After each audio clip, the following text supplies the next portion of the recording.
आज हम पाठ 8 जो हमने लास्ट क्लास में हमने पढ़ा था, राजा सवाई जयसिंह।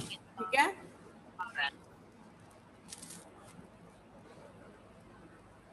राजा सवाई जयसिंह के बारे में हमने पढ़ा था।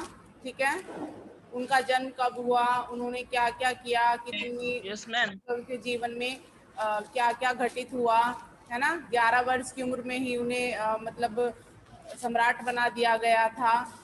ठीक है, तो यहाँ पर कुछ प्रश्न दिए हैं। राजस्थान की राजधानी कहाँ है?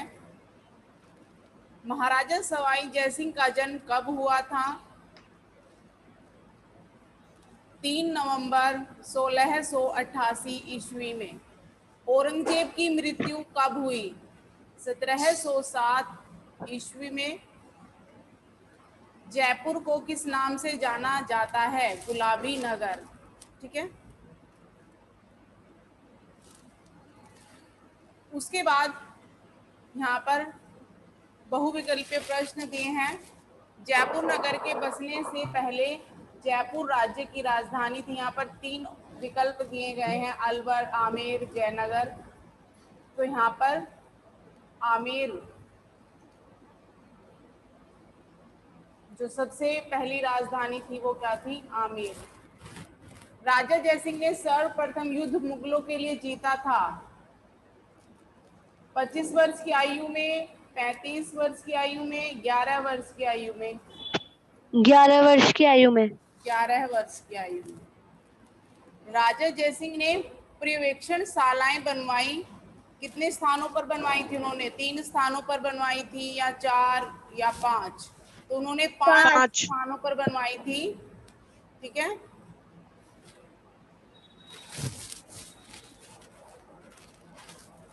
सवाई का अर्थ साधारण मनुष्य की अपेक्षा हर दृष्टि से, जो इनको उपाधि मिली थी, राजा जयसिंह को जो उपाधि दी गई थी, सवाई की जो उपाधि दी गई थी, इसका अर्थ क्या था? इसका अर्थ ये था कि जो साधारण मनुष्य होते हैं उनकी अपेक्षा हर दृष्टि से उसके पास जो भी कुछ था वो कितना था? 1.25 गुना। सवाई का अर्थ क्या था? 1.25 गुना। ठीक है, और यह उपाधि उन्हें किसने दी थी? सम्राट मोहम्मद शाह रंगीला ने उन्हें यह उपाधि दी थी जब उनके लिए उन्होंने युद्ध जीता था। ठीक है,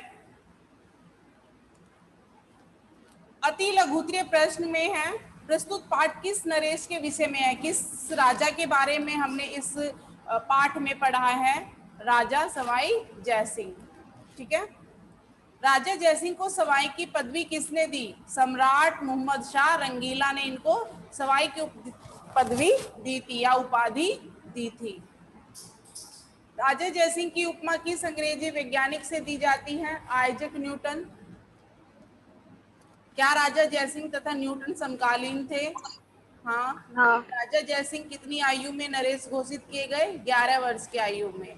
11 वर्ष के हुए नहीं थे, लेकिन ये 11 वर्ष के होने जा रहे थे। ठीक है ना। 1688 में इनका जन्म हुआ था और 1699 में इनके पिता की मृत्यु हो गई थी। तो उसी पिता की मृत्यु के उपरांत ही इन्हें सम्राट घोषित कर दिया गया था। ठीक है, यहाँ पर ये लघुत्तरीय प्रश्न है, ये आपको अपनी उत्तर पुस्तिका में करने हैं, नोटबुक में करने हैं। ठीक है, उसके बाद शब्द भंडार में पर्यायवाची शब्द दिए हैं। हर शब्द के आपको 2-2 पर्यायवाची शब्द लिखने हैं, जैसे जानकारी के 2 पर्यायवाची, खबर, बोध, ठीक है ना, अचानक, सहसा, अकस्मात, चंद्रमा, चांद, शशि। इस तरह से आपको 2-2 पर्यायवाची शब्द लिखने हैं। और नीचे जो शब्द दिए गए हैं इनके आपको विलोम शब्द लिखने हैं, जैसे आरंभ का अंत, निर्माण, खंडित, है ना, अधिकतम, न्यूनतम, विशेषक, अविशेषक, पराजय, विजय। इस तरह से आपको विलोम शब्द लिखने हैं। और नीचे संज्ञा शब्द बनाने हैं, और उससे नीचे प्रश्न 4 में आपको विशेषण शब्द बनाने हैं। ठीक है,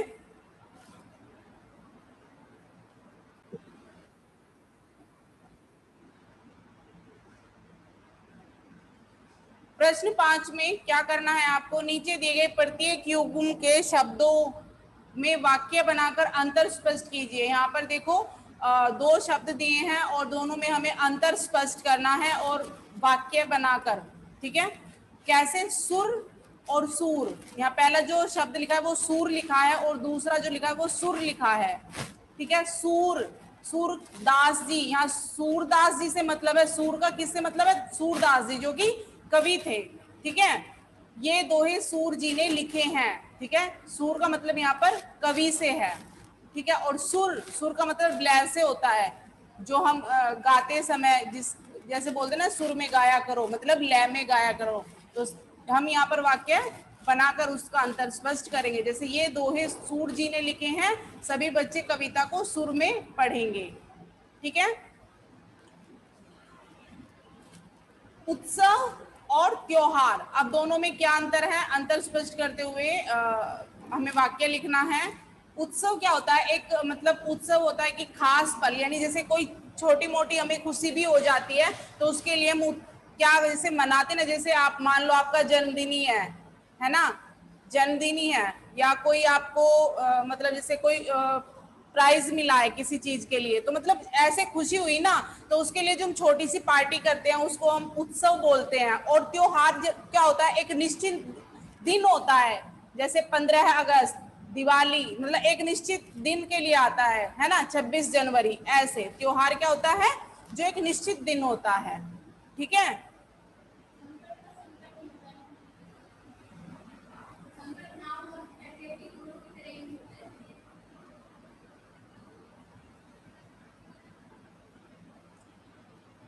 उसके बाद दशा और दिशा।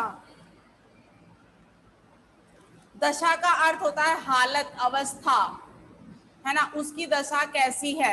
दिशा की ओर, मतलब दिशा, जैसे सूर्य पूर्व दिशा से निकलता है ना, इस तरह से। निर्माण और निर्वाण, निर्माण का अर्थ होता है बनाना और निर्वाण का अर्थ होता है मोक्ष प्राप्त करना, ठीक है।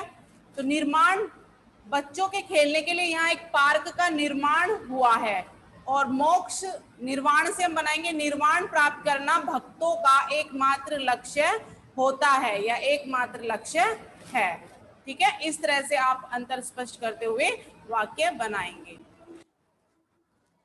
नीचे कुछ शब्द दिए गए हैं, इनका अर्थ लिखना है और फिर उनसे एक एक वाक्य भी बनाना है। जैसे मुहूर्त, मुहूर्त, मुहूर्त क्या होता है? शुभ समय, है ना।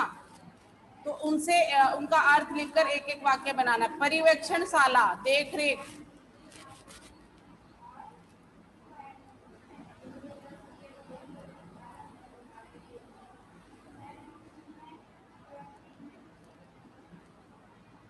खगोल शास्त्र, आकाश पिंड की गणना करना, मतलब उसके बारे में जानकारी, जैसे चांद, है ना, तारे, इन सब के जो आकाश पिंड है उनके बारे में जानकारी प्राप्त करना, वो सब किस में आता है? खगोल शास्त्र में आता है, ठीक है। समकालीन, मतलब एक ही समय में रहने वाला, जैसे राजा जयसिंह और जो अंग्रेजी वैज्ञानिक थे ये समकालीन थे, मतलब एक ही समय के थे।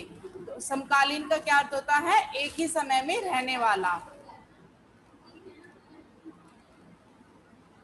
यहाँ से हम उसके अर्थ को स्पष्ट करते हुए एक वाक्य बनाएंगे, ठीक है।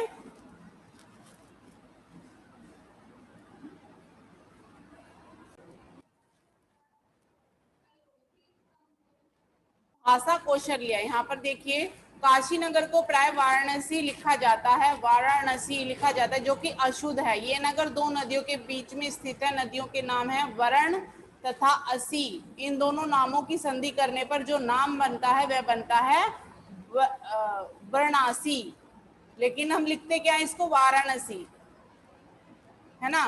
तो बनारस इस नगर का बिगड़ा हुआ नाम है। इस नगर का मूल नाम क्या था? पहले काशी, काशी था, है ना। क्यों था? कहते हैं कि इस जो नगर को बसाया गया है तो भगवान शिव ने बसाया था, और आज से मतलब 5000 साल पहले बसाया गया था, लेकिन जो अभी हम पढ़ते हैं वो 3000 साल पहले का पढ़ते हैं, ठीक है। और इसी तरह यहाँ पर अनेक जो शहर दिए गए हैं इनको के भी मूल नामों को हमें बताना है। जैसे लखनऊ का पहला नाम क्या था, मूल नाम क्या था? लक्ष्मणपुर। जो लखनऊ था ये लक्ष्मणपुर क्यों पड़ा था? क्योंकि जो ये लखनऊ स्थान है यह उसमें आता था, जो राम भगवान का जो कौशल राज्य था उसका ही एक भाग था यह, है ना। तो वहां पर लक्ष्मण के नाम पर, उनके जो छोटे भाई थे उनके नाम पर इसका नाम लक्ष्मणपुर था। ठीक है। लाहौर, राम के पुत्र थे जो लव, उनके नाम पर था ये लव, जो कि लाहौर आज के समय में पाकिस्तान में है। पटना का नाम पहले पाटलिपुत्र था। कन्नौज का नाम कन्याकुजा था। दिल्ली का नाम इंद्रप्रस्थ था, जो कि पांडवों की वो थी नगरी, इंद्रप्रस्थ। कानपुर का कान्हापुर था।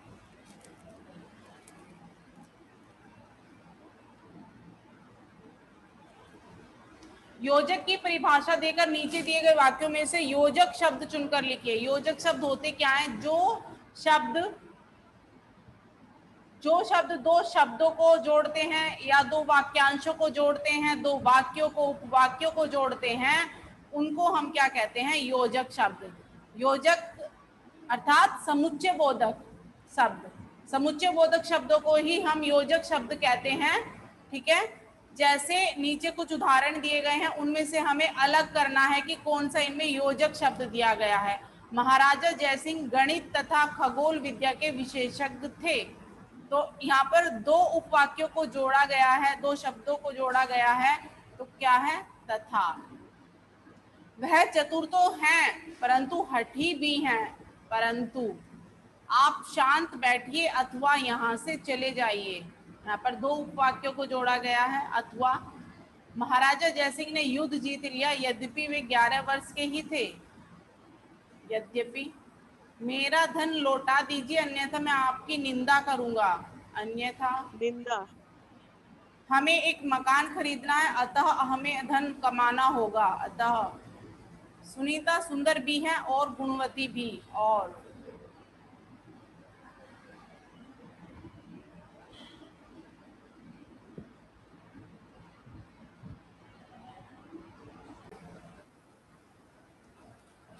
कुछ विद्यार्थी संधि और समास को एक ही मान लेते हैं, परंतु संधि और समास दोनों में दोनों अलग अलग हैं, दोनों में बहुत अंतर है। कैसे? संधि में वर्णों का मेल होता है, जिसके फलस्वरूप वर्णों में ही परिवर्तन होता है। जो संधि होती है उसमें वर्णों में परिवर्तन होता है। ठीक है। वर्णों का मेल होता है और वर्णों के मेल से ही वर्ण में परिवर्तन होता है। लेकिन समास में शब्दों का मेल होता है। ठीक है। शब्दों के मेल से एक नया शब्द बनता है। ठीक है। उसको संक्षेप अर्थात समास में एक से अधिक पदों को मिलाकर, मतलब शब्दों को मिलाकर उसका छोटा रूप बना दिया जाता है। जैसे देश के लिए भक्ति, देशभक्ति, है ना।